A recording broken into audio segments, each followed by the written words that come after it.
toza toujours na mort tokotika corps ya maman na biso tete oyo ayembela biso banzembo ebele Célibé Ekweya lelo pe ogali il est là libala donc maman atikaki biso akufa ye depuis lobi ata ndeko moko ya musique chrétienne AMCC d'après frère Patrice non bayete non ba comité non vraiment ba komi awa te donc car ba membre ya famille ne bazali mais ata mo non pe alobi te donc boza toujours connecté na ba meilleure chaîne na bino azalaki souffrante déjà diabète bandé bandakala na Alzheimer yango provoqué memi mort mais vraiment avant que la tika bandé c'était pas posé j'aimerais savoir quel gardez-vous de maman Tété. Non en tout cas un bon souvenir c'est ma maman je dirais donc c'est elle vraiment Tolobaka encadré biso spirituellement et puis encadré biso lokola maman nyonso a Katakabana donc elle était avec nous vraiment toza donc biso donc Toloba to comment ndenge bana na ye biologique donc on a commencé avec elle tout petit et lelo yo to komi mikolo tozo continuer na musala nzambe toujours ensemble elongo na ba directif pour maman Tigela biso. Dieu a donné, Dieu a repris, maman Abdelagi Mamouké. C'est tout ce qu'on peut dire pour l'instant. Voilà. Hein, c'est tout ce qu'on peut dire pour l'instant. On est encore en famille jusque-là. Voilà. Tu veux qu'on dépose corps en mort. Programme on est samité. Je pense qu'incessamment, dans les quelques heures, vous aurez précisé sur l'organisation des obsèques dignes de sa servante. Parce que elle a combattu le bon combat, elle a toujours été là, suivant. Elle est pasteur d'abord de surcroît. Au-delà d'être notre maman, c'est le pasteur. Je pense que l'église corps du Christ sera informée très bientôt.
L'artiste, c'est l'improvisation. Na honoré na émission na yo. Africa Elengi TV, votre chaîne, l'incontournable, la star des chaînes.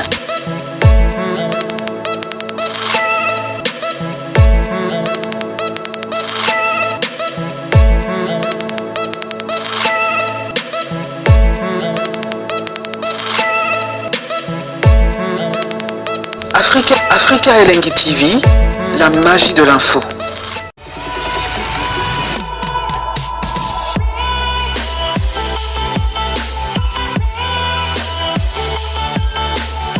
Voilà, bienvenue chers amis internautes sur Africa Elengi Télévision, dans votre chaîne d'actualité, votre chaîne à laquelle vous recevez toutes les informations en temps réel. Merci d'être là présent, enfin de capter cette antenne. Nous voici en direct de la morgue du cinquantenaire là où Toekoti Kakor et Maman Tété, où ACP Sabiso, Nabandembo Ebele, jusqu'à la preuve contraire, dans mon mariage Meke et Topé Ebele. Batiaka toujours banzembo na bato basepela toujours na banzembo ya Maman Tété libala Célibé Ekweya donc Maman Tété asepelisa biso mingi et alors mingi autaki ko tirer révérence na ye et aujourd'hui elle n'est plus sur la terre de nos ancêtres je crois tokokende kokundaye na malita mais lelo lokwa ezali mokolo akufaki hier le deuxième jour tozaki ba information que maman akufaki na hôpital ya SMK batiaki ye na morgue ya Kankokolo en attendant pour lelo baya kotia ye na morgue ya cinquantenaire. Je pense que bozomona ambulance derrière moi boko zoba information mingi na kati ya élément otokosala bino pona kotalisa bino lolenge kani baye kotika mama na kati ya morgue ya cinquantenaire tokoyeba te soki bandeko ba musicien pe bakoya to pe bakolela na bango elongo tokozala toujours on a pona kopesa bino information mais ce qui est vrai et sûr sans aucun doute Maman Tété accueilli à Tiki Bisso. Et alors aujourd'hui, acceptons que Lelo Mama Asalaki Moussala Kitoko, elle a fait valablement la fierté de la musique à Tiki Bisso. C'est alors les informations, Maman Abelaki malade, tous a pénal information dans côté, mais au cours, il y a une interview Toko Mekarosala Lelo, Nabandeko Toko Kutawa, Bokoye Baba information sur la maladie de Maman Tété qui est la sœur religieuse aussi Maman Pasteur, Tété Abisso, Nabalolenge Bele, Namanzembo, Namate Yape, je pense que Torozala Awa, Toza Awa pour nous couper ces informations. Merci Nabaye Otou Baza branché, connecté ce coach en ce moment parce que nous voici dans l'hôpital il y a cinquantenaire parce que toujours ces informations. Je crois que vous aurez toujours Bello Forum Moulin, il y a Kotala, Antenne Afrique et la télévision pour les arrêter. On peut plaisir pour Nabiso Mingi, Toiba été, Tozana Soukambula, Bandeko, Tomi Batela, Diable Azoko, Sime Moussala Naependa. Donc on dirait à Bandia Mondesika.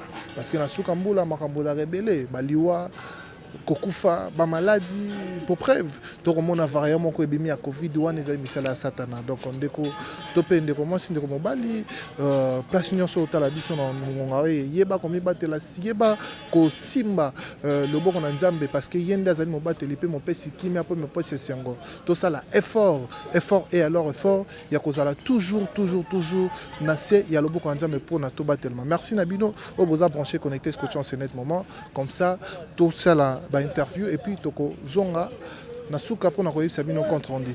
Quant à moi, restez branchés sur Afrique Télévision et puis toko zonga sima. Merci beaucoup. Merci à Belfond Gamete.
nouvelle wana toko kitalingo wala toujours le adresse à maman trouver na Bovan. Alors tu sois na famille, tu sois na sentinelle na babi ba mema ki ko ya maman donc maman ko faki na l'hôpital moko na ville CMK. On a du commerce ko faki kuna ba longoli pour kuna morgue zati. Ba ko yani awa na morgue ya secrétaire tellement daki plein ba corps daki belé nde ba ko mema na Kankokolo après Kankokolo ko lelo ba kundi ba corps mususu et bazo ya ko ta corps ya maman na miti oyo ndenge bomoni awa na sekatene. C'est un peu ça. Donc c'est ça, quand on a la calamité, corps réseau, il y a déjà un bilan, corps réseau, ma famille, bazawana, attends de comment il y a famille, l'obité, tu mets un peu au banc micro, na ba moi réserve, tu évites ce qui est pourquoi, mais non, l'obité, tu as des musiciens, Moussous Bazoya, aucun musicien chrétien, non, non, commis à terre, l'obité, ça qui est émission, na ba musicien Moussous, le lopé, tu as la bien-aimé dans les seigneurs, tu as toujours na mort. Tokotika corps ya maman na biso tete oyo ayemi la biso banzemo ebele c'est libé il est là libala donc maman tika ki biso akufa depuis lobby ata ndeko moko ya musique chrétienne AMCC d'après frère Patrice non bayete non ba comité non vraiment ba komi awate donc car ba membre ya famille ne bazali mais ata mo non pe lobby te donc boza toujours connecté na ba meilleure chaîne nabino Africa Arizona nous tous zelana nous pour toi depuis 12 heures nous zela tam sous pe bande ko ba ko ya na sima to kona na mo ba ko par rapport à coopération tout le monde n'a pas un musicien pour faire n'est pas comédien sauf tout le monde ba mo ko correctement soudainement tout le monde a bande ko na ba artiste baye juste pour une question pour soutenir il y a pour compatir na ndeko na bango jusqu'à la preuve contraire auto bien ba sana nzambe ba musicien ba chrétienne. Maman depuis akufaki depuis hier toye à la cinquantenaire atamoko ayete ba impression na sur l'aspect on a famille on a informé bango te maman akufaki lobby mais la toile les a la toile on a déjà informé mais par rapport pe à ba programme sous famille ne bazwa décision to essayer que to condamner ka ba musicien chrétien mamoko famille ne faut bazwa décision peut-être famille ba préférer que bazwa encore ya maman ba ya rotia on a kacha mort net ki akufa ki lobby et ba programme sous ba réunion ba kutana ba musicien il faut to souligner un peu ba de bébé que maman était plus mi qu'il y a poto tandis que maman akufeli a on a dit ça et ici aussi lobby déjà bande on a un esprit que déjà ba côté maman na morgue secrétaire. Alors bande comme ça va surpris et belé vraiment ba pena surpris vraiment ya koyoka ke ko na ka ko le lion de jeu alors to condamner moi bangote je crois bien est-ce que matin ils ont mon ferry tam soupe ba koya kuna na pourquoi donc les gravité to la bande jour corps rébiment et puis l'enterrement sur bayete va net ko lo maman mabe mais voilà tous la bande mais to aussi le gouvernement na biso a kota vraiment na matanga pe ya maman le tout monde na ba musicien ya mokilier intel a kufi tout monde a vraiment gouvernement kota na matanga soutien ko organiser ba obsèque et pourquoi pas que na maman o ki azali icône na musique chrétienne a salamingi a bana depuis kala na ba Charles Mumbaya banzemu na etilelo en tout cas et betara na ba fête quoi na aussi na gouvernement na biso donc à s'impliquer pe na makambo ya matanga et kozala vraiment bien makasi tous la bande tous merci. Merci beaucoup. So dans Baksa Moutouna Suka contenir ba mambo surtout tout mito yeba. Si vous avez des informations vraies, est-ce que maman tété et là on y n'est même dans la loi parce que toyoki sangwa maladie toyoki te kabela ki mbalama to moni à la toile que mère a daé. Na habité si vous avez des informations mère a kufi pena na nini. Ben ezolo ba maibele chacun azo betali selon la ndenge na o yebi na o yebité ben na ndenge famille babi a souffrir moi time mulai ya maladie alors to éviter ce maladie on ni sentinelle boy koloba to ki na ba famille ba boy koloba voilà toujours là ndekoni moko aza awa aussi moi na ye ya liboso za na biso awa nde to yeba so ki vraiment mama kufani mais à l'instant tozi pena information cité sur sa mort c'est que sur Abela qui to no Abelita mulai sentinelle obi asali 20 ans na maman ayokuta maman déjà belaka donc allez-y comprendre donc ayokuta maman déjà belaka voilà président pays wana azali côté ya département musique il y a la louange oyo maman Kolisi bango vraiment na musique papa na biso Kabachi Wanzambi azali gravement malade tilelo très souffrant même de tout le monde et le gouvernement et la musicien chrétien bazo occupé papa Kabachi te bazo peut-être sango ya liwande eya après ba ya ko bima liboso ou comment moment ya ko soutenir papa Kabachi Wanzambi yango ekozala bien makasi voilà président président s'il vous plaît président tous à président au Azali président il y a organisation il y a église à Louange il y a chorale concernant la disparition de maman. Maman c'était, bandi obazana poto bani un peu plus. Maman ces derniers temps, zaini na kinto zaini na poto, maman a fait le juste waki. Non, maman a kufeli awa na kini, a kufi awa na au centre hospitalier CMK. Akufi libanda mboka te, akufi awa. Akufaki lobby. Akufaki lobby. Ok papa, akufaki la maladie ou comment? Oui, si Alzheimer et tungisaki et puis azaka diabétique. Ça fait que vie âge aussi et ça dit que et Mimi et le lobby en tout cas et même qui est lobby. Azala qui souffrante déjà diabète et bandakala na Alzheimer yango est provoqué et Mimi mort mais vraiment. Ok, avant que l'autre va poser une question, j'aimerais savoir que gardez-vous des mamans tétées? Non, en tout cas un bon souvenir, c'est ma maman, je dirais. Donc c'est elle vraiment à encadrer biso spirituellement et puis encadrer biso lokola maman nyoso à Katakabana. Donc elle était avec nous vraiment. Toza donc biso to donc toloba to comment on bana na biologique.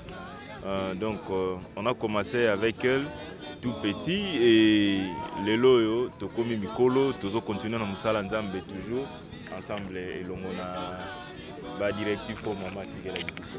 Voilà. Merci beaucoup. Question M. Toro Bakisato réellement ceux qui maman malade et ceux qui tombent moulai. Si maman malade n'est 8 ans moulai et 8 ans moulai vraiment.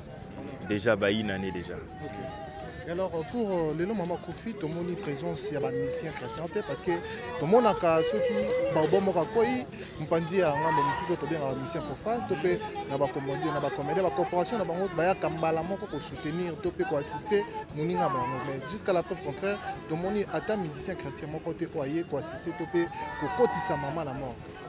OK, problème c'est quoi information et ça vraiment na noté et pas batu bazoye ba que non maman akufi misu bazo no luka na bovan mais or tozole là tozana en attendant na Montfleury tozana Montfleury en attendant et pas ya mwana na ye en attendant église parce que azana double casquette aza pasteur et puis aza chantre donc makamunyo c'est na niveau ya église la louange donc programme baropé ça c'est à ce moment là que bakoye ba adresse ba bina esika tozali okomona bakoya pona recueillement ya muninga na bango. Voilà. Dernière question, que souhaitez-vous pour les obsèques des mamans tété qui a fait valablement la fierté de la musique congolaise aussi partout dans le monde entier? Donc maman en tout cas asali mingi na musala nzambe en tout cas tokolela dignement. Et souhait est que d'abord, premièrement, tous les locaux artistes et deuxièmement, comme pasteur. Donc, il faut qu'honorer Asali Moussala pendant tant moulaï et makambo Asali en assez à moi, j'ose croire, donc dengue bibelobi et kolandae ti una na likolo. Merci. Non, moi je suis bassiste, je suis un instrumentiste, Nazar arrangeur, même si quand bien même président, chanter c'est pas moi. J'aime pas vraiment beaucoup chanter donc bande konanga misusu bazali baka bakoki koyeba maladie. Merci beaucoup. Voilà. Présent un petit message par rapport à bateau voilà, cher ami. Message nous regrouper ça na ba mourir la musique chrétienne et partout au bazar Hollande au bazar Olila ensemble na biso maman tété joindé. Message ezali azalaki maman ya biso nyonso. Na limite ndenge tozana oya balaki na ba ne oyo nyonso leki awa naloba atikali kobina nzembo libala te maman tété na mariage. Je ne pense pas. Presque tout le monde binaki yembaki na ba mariage na bango nzembo ya célibat et quoi nzembo ya libala. Donc plus de 20 ans, et ça a toujours succès. Batouana nyonso, na ba chrétien nyonso corps du Christ. Tout le monde tole la maman, vraiment to honorer maman na musala o asalaki. Biso nyonso tole la ndenga mo Christ ndenge baloba. Bo Christ mo Christ ndenge baloba. C'est un peu ça. Merci beaucoup président. Donc asalela nzambe ce qui est sûr que asalela nzambe akokisi mission na oyo ke nzambe atine na sa mokili nzambe azwi molimo na ye mama ke okopema ce qui est très important na vie eza ke kosalela nzambe kosala volonté ya nzambe oyo nzambe azozela na oyo osalela awa na sa mokili eza mission mama asalisi ce qui est vraiment important. Voilà. Est-ce que oyebaki mama tete ofréquentaki de son vivant? Non, on a fréquenté vraiment maman et net que ndenge ezalaka ba musicien mosusu beaucoup tana boso la ka beaucoup mis vraiment famille parce que tu es beaucoup plus aux a vraiment entouré na ba musicien chrétien que juste relation na bisa émission nini na musika donc nazali vraiment proche na été quoi. C'est ça. Apparemment comment na maman tete ni on moni de loin et là on ni venait ko excité ou ko marqué na musala na yone ko sela nzambe. Non maman eloko na bango se pemaka c'est pas maman humilité na ye.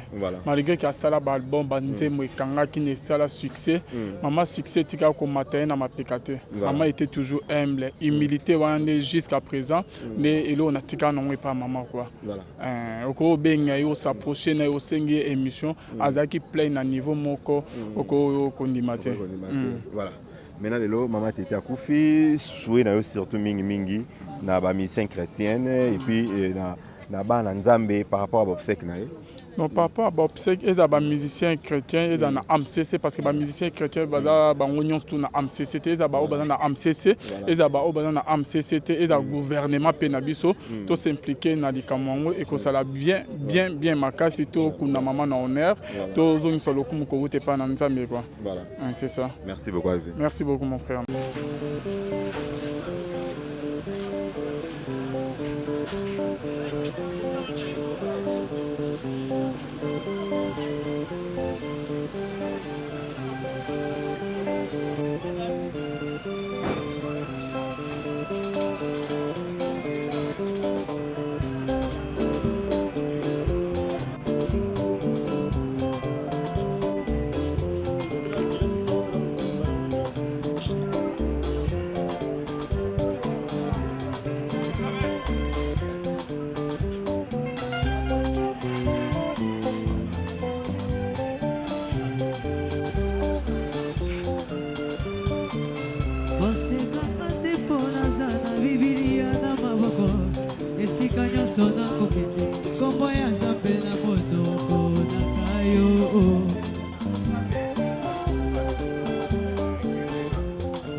Voilà, toza awa na morgue hôpital du cinquantenaire esika owapi toye mpona baprécision ya liwa ya mama tete Djungandeke bato baolanda biso de partout baza na besoin vraiment bayeba baprécision par rapport à liwa ya mama tete.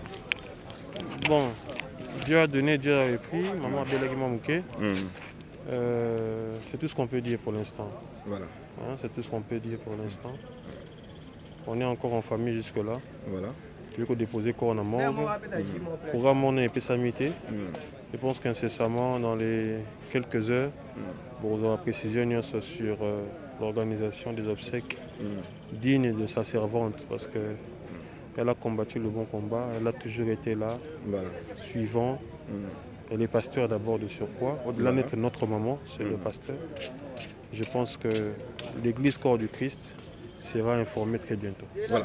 On a des nzambe de partout, baza Olanda biso à travers le monde, au baza olé l'ensemble na le corps du Christ et maman tete Djungandeke qui va retenir nini na liwa et puis et par rapport au programme nini matanga ezawa puis ba précision on a nyonso ba détail. Je pense que je l'ai dit.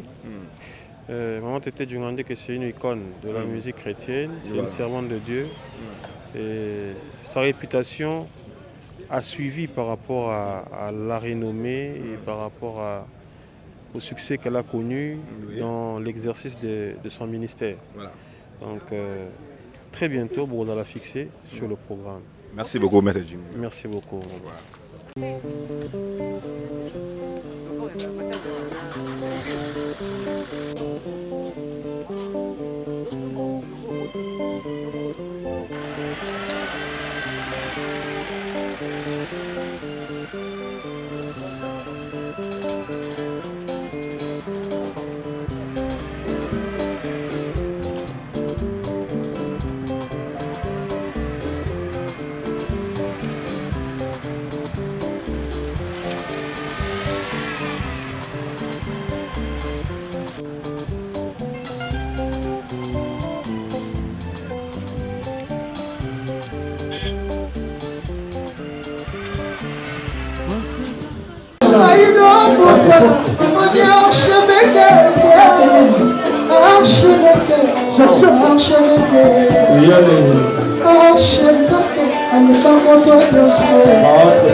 L'artiste, c'est l'improvisation. La honoré dans l'émission. Africa Elengi TV, votre chaîne, l'incontournable, la star des chaînes.